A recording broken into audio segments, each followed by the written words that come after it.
रचना को अंजित करना होता है। यह एक हेलिकेज नामक एंजाइम द्वारा किया जाता है जो डीएनए के कॉम्प्लीमेंट्री बेसेस को एक साथ पकड़कर दोनों के बीच उपस्थित हाइड्रोजन बॉन्ड को तोड़ता है।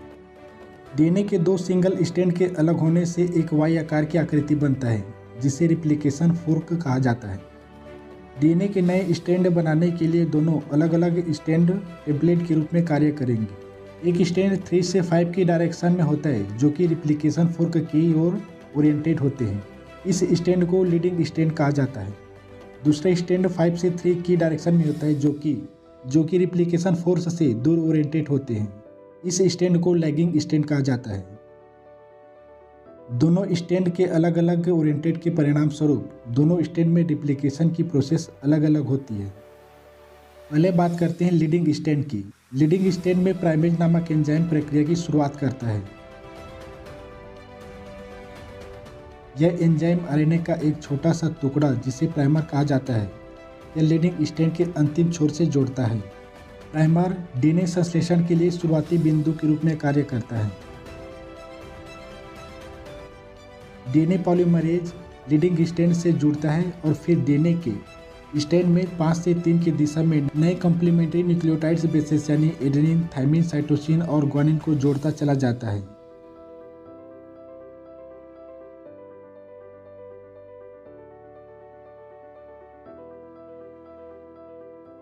तो इस तरह की रिप्लिकेशन को कंटिन्यूअस कहा जाता है।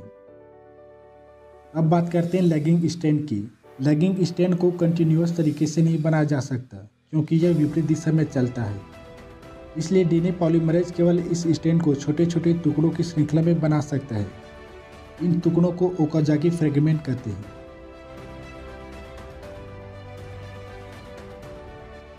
प्रत्येक फ्रेगमेंट एक आरएनए प्राइमर के साथ शुरू होता है।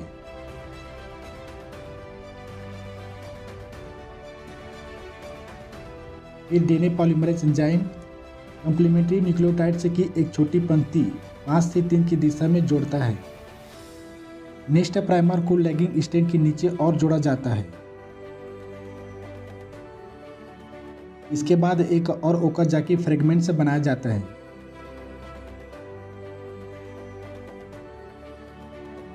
और प्रोसेस को फिर दोहराया जाता है। तो इस प्रकार की रिप्लिकेशन को डिसकंटिन्यूअस कहा जाता है क्योंकि ओकाजाकी फ्रेगमेंट को बाद में ज्वाइंट करने की आवश्यकता होती है। एक बार जब सभी बेसेस का मिलान हो जाता है जैसे एडेनिन के साथ थाइमिन, साइटोसिन के साथ ग्वानिन, तब एक एंजाइम जिसे एक्सोन्यूक्लिएज कहा जाता है यह प्राइमर को हटा देता है। प्राइमर के हटने के बाद जो गैप बनता है उसमें फिर से